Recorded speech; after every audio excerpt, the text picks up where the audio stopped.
Le fait de comprendre comment la respiration fonctionne, c'est vraiment quelque chose qui va permettre de booster toutes les approches, que ce soit sportive, que ce soit de détente, que ce soit au travail, que ce soit dans notre vie quotidienne. C'est vraiment un outil qui est complémentaire, qui va apporter un plus. Moi, dans mes patients, je vois aussi beaucoup de gens qui font de la musculation. Et souvent, en fait, ils ne coordonnent pas du tout la respiration.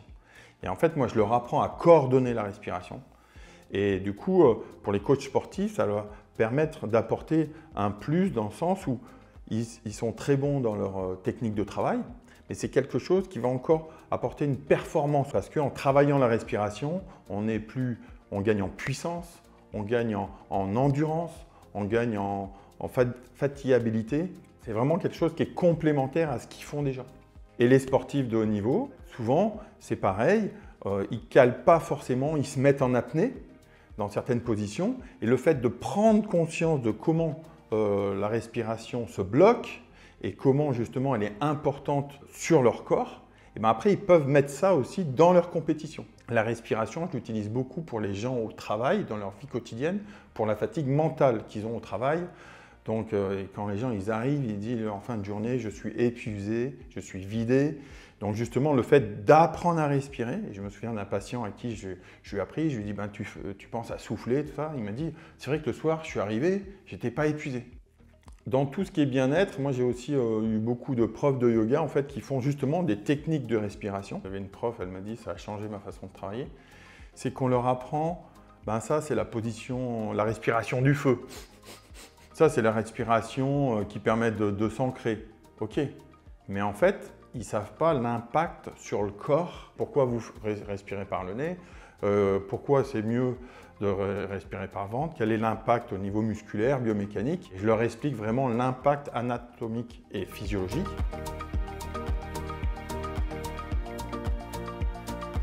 La philosophie de cette formation, c'est vous amener à réfléchir, à trouver vos propres solutions. Comme disait Chomsky, la véritable éducation consiste à pousser les gens à penser par eux-mêmes. Donc justement, en fait, ça va permettre de vous remettre en cause votre façon de travailler la respiration. Peut-être que vous ne saviez pas déjà, vous le faisiez, mais mal. Donc de remettre en cause vos habitudes sur la respiration. Le fait de maîtriser votre respiration, vous pourrez justement la mettre en place par vous-même sur différentes situations.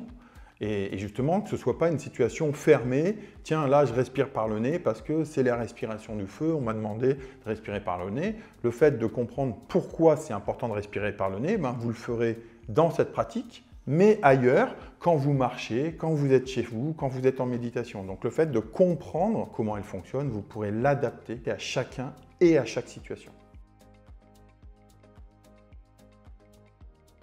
On sait que l'on retient 10% quand on écoute et 40% quand on fait les choses. C'est pour ça qu'il va y avoir beaucoup d'exercices pratiques, que ce soit des exercices de votre vie quotidienne, des exercices de musculation, des exercices de détente, pour que vous puissiez justement assimiler ça et intégrer cette respiration dans votre fonctionnement global, que ce soit de bien-être, de performance, de gestion du stress, de gestion des émotions chez vous.